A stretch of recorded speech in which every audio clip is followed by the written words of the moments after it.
नमस्कार प्यारे बच्चों। आज हम कक्षा 6 की सामाजिक है नई वाली उसका पाठ है पृथ्वी पर स्थानों की स्थिति से टॉप 20 ऑब्जेक्टिव क्वेश्चन देखेंगे। वीडियो स्टार्ट करते हैं। पहला प्रश्न है, मानचित्र का सबसे मुख्य कार्य क्या होता है? तो मानचित्र होता है, उसका कार्य क्या हो, आपको कार्य इस ऑप्शन में से बताना है। पहला ऑप्शन है मौसम बताना, दूसरा है दिशा बताना, तीसरा स्थान की स्थिति बताना या वर्षा मापना। तो इसका सही आंसर हो जाएगा बच्चों स्थान की स्थिति बताना। यानी मानचित्र का मुख्य कार्य होता है, कोई स्थान होता है, उसकी जो स्थिति है वो बताता है। ठीक है, तो सी ऑप्शन राइट हो जाएगा। चलते हैं बच्चों अगले प्रश्न में। एक मानचित्र के तीन मुख्य घटक कौन कौन से होते हैं? एक मानचित्र होता है, उसके तीन घटक बताने कौन से? ए दिशा, पैमाना, प्रतीक, बी ऊंचाई, रंग, ध्वनि, सी अक्षांश, देशांतर, जलवायु या डी पर्वत, नदी, महासागर। तो इनमें से सोचिए बच्चों क्या होगा इसका आंसर। तो मैं बता देता हूँ इसका आंसर क्या होगा। थोड़ा सा क्लीन कर लेते हैं वापस। तो मानचित्र के तीन घटक बताने बच्चों, तो इसमें हो जाएगा दिशा, पैमाना, प्रतीक। ठीक है, दिशा, पैमाना, प्रतीक ये मानचित्र के तीन मुख्य घटक होते हैं। ठीक है बच्चों, समझ में आ गया मानचित्र के मुख्य तीन घटक कौन कौन से होते हैं? दिशा, पैमाना और प्रतीक। इसके बाद आगे चलते हैं बच्चों कि भूमध्य रेखा का अक्षांश कितना है? इक्वेटर है, उसका अक्षांश कितना है? 90 डिग्री, 0 डिग्री, 45 डिग्री या 180 डिग्री। तो इक्वेटर का आपको अक्षांश बताना बच्चों, इस प्रश्न के अंदर आप समझ गए होंगे। तो इसका अक्षांश कितना होता है आपको ये बताना है। तीसरा प्रश्न में हो जाएगा बी 0 डिग्री होता है। ठीक है, तो तीसरे का भूमध्य रेखा का अक्षांश बताना जो 0 डिग्री होता है। बी ऑप्शन सही हो जाएगा इसके अंदर। ठीक है, चौथा क्वेश्चन देखते हैं बच्चों। पृथ्वी पर स्थान निर्धारित करने के लिए किन दो निर्देशकों का उपयोग किया जाता है? यानी कोई पृथ्वी है, पृथ्वी पर कोई जगह बतानी है, तो कोई दो दो दो दो चीज़ें काम में ली जाती है स्थान बताने के लिए। ठीक है ना, दो चीज़ें काम आती है, तो उन्हें निर्देशांक कहते हैं, यानी जो जगह दर्शाए। तो उसमें किसका उपयोग किया जाता है? दिशा और दूरी, अक्षांश और देशांतर, ऊंचाई और गहराई, पैमाना और प्रतीक। तो इसमें से आपको बताना बच्चों कि कौन सा हो जाएगा। तो इसका उत्तर देखते हैं, इसमें हो जाएगा बी। ठीक है, इसमें हो जाएगा बी। अक्षांश और देशांतर ये दो है निर्देशांक जिसके द्वारा हम किसी पृथ्वी पर कोई स्थान निर्धारित इसके द्वारा करते हैं। ठीक है बच्चों, पांचवा प्रश्न है, प्रधान या म्योत्तरीय प्राइम मेडी मेरिडियन किस स्थान से गुजरती है? दिल्ली, टोक्यो, ग्रीनविच, लंदन या मुंबई। तो प्रधान या म्योत्तर कहाँ से गुजरती है बच्चों, इसके अंदर आपको ये बताना है। तो इसका उत्तर देखते हैं, इसका उत्तर हो जाएगा सी, ग्रीनविच लंदन से ये गुजरती है। छठा प्रश्न है बच्चों, भारत का मानक समय जीएमटी से कितना आगे है? ए 4 घंटे, बी 5 घंटे, सी 5 घंटे 30 मिनट या डी 6 घंटे। तो मानक समय होता है दुनिया में अलग अलग, उससे कितना आगे है हमें यह बताना है। तो छठे के अंदर हो जाएगा सी, 5 घंटे 30 मिनट होता है। सातवां प्रश्न देखते हैं बच्चों, पृथ्वी को पूर्व से पश्चिम घुमाने पर क्या बदलता है? ए मौसम, बी ऋतु, सी दिन रात या डी जलवायु। तो इनमें से क्या बदलता है जब हम पृथ्वी है उसको पूर्व से पश्चिम की ओर घुमाएं?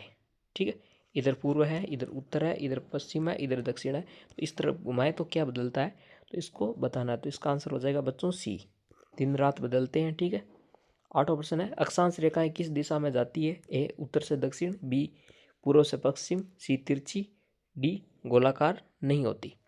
तो ये बताना है आपको। तो आठवां है प्रश्न बच्चों, और इसमें अक्षांश रेखाओं की दिशा पूछी है। तो इस ये हो जाएगा कि अक्षांश रेखाएं होती है वो पूर्व से पश्चिम की ओर होती है।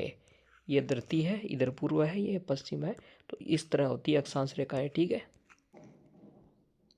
नौवां प्रश्न देखते हैं बच्चों, देशांतर रेखाएं किस प्रकार की होती है? समांतर रेखाएं, अर्धवृत्त, वर्गाकार या समतल खींची जाती है। ना देशांतर रेखाओं के बारे में बच्चों आपको प्रश्न पूछा है इसमें। तो इसका उत्तर देखते हैं, नौवे में हो जाएगा बी।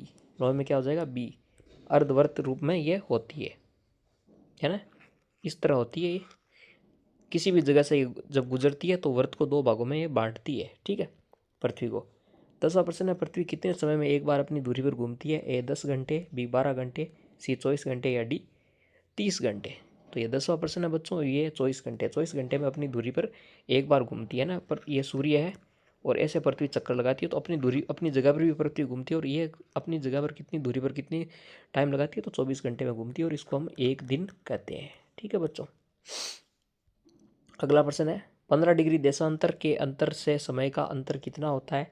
ए 10 मिनट, बी 30 मिनट, सी 1 घंटा या डी 2 घंटा। ये था 11वां प्रश्न बच्चों। इसमें आपको बताना है देशांतर का 15 डिग्री देशांतर के अंतर से समय का अंतर कितना होता है, तो ये हम देखते हैं। तो इसका उत्तर हो जाएगा बच्चों सी 1 घंटा। 15 डिग्री में 1 घंटा होता है। ठीक है, 360 डिग्री में 15 का भाग दे हम, 15 दूनी 30, 15 चौके 60, तो 360 डिग्री में जब 24 घंटे होते हैं तो 15 डिग्री में कितना हो जाएगा, 1 घंटा हो जाएगा। क्या ना, हमको 24 का भाग देना है।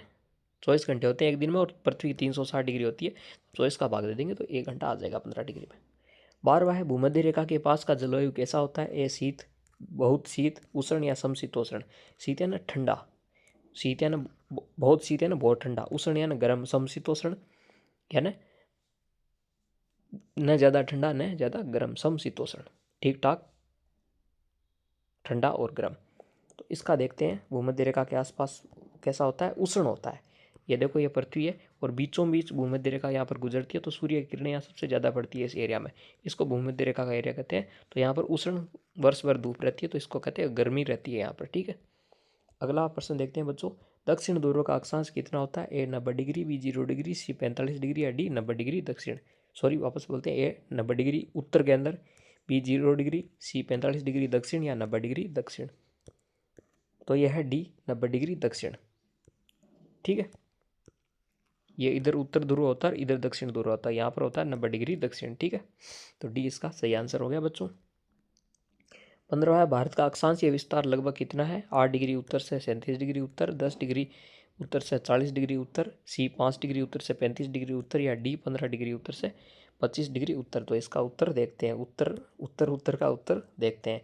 तो ये हो जाएगा 8 डिग्री उत्तर से 37 डिग्री उत्तर। यानी कौन सा प्रश्न है, 14वां प्रश्न है बच्चों, इसके अंदर ए हो जाएगा सही आंसर। उत्तर का उत्तर देख लिया। अब भारत का देशांतर विस्तार कितना है। 60 डिग्री पश्चिम से 80 डिग्री पश्चिम, 68 डिग्री पश्चिम से 93 डिग्री पश्चिम, 70 डिग्री पश्चिम से 110 डिग्री पश्चिम या 50 डिग्री पश्चिम से 100 डिग्री पश्चिम।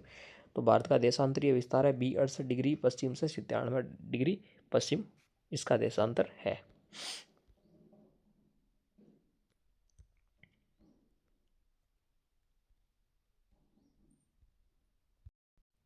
हाँ तो बच्चों इसके अंदर थोड़ी शायद मिसप्रिंट हुई है।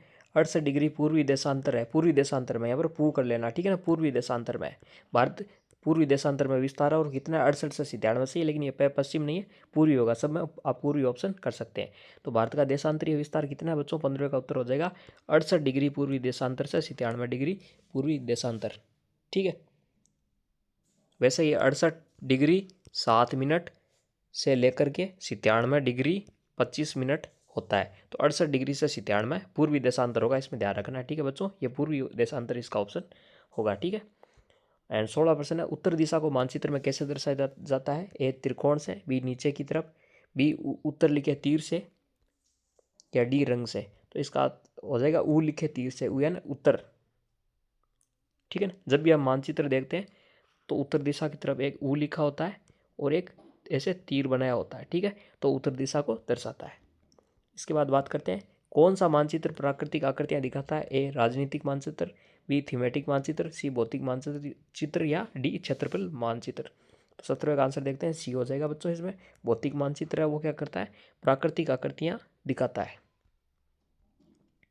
18 प्रश्न है, कौन सी दिशा मध्यवर्ती दिशा कहलाती है। उत्तर दक्षिण, पूर्व पश्चिम, उत्तर पूर्व, उत्तर पश्चिम इत्यादि या तिरछी दिशाएं। तो इसका आंसर देखते हैं बच्चों, सी उत्तर पूर्व और उत्तर पश्चिम इत्यादि ये क्या कहलाती है, मध्यवर्ती दिशा कहलाती है।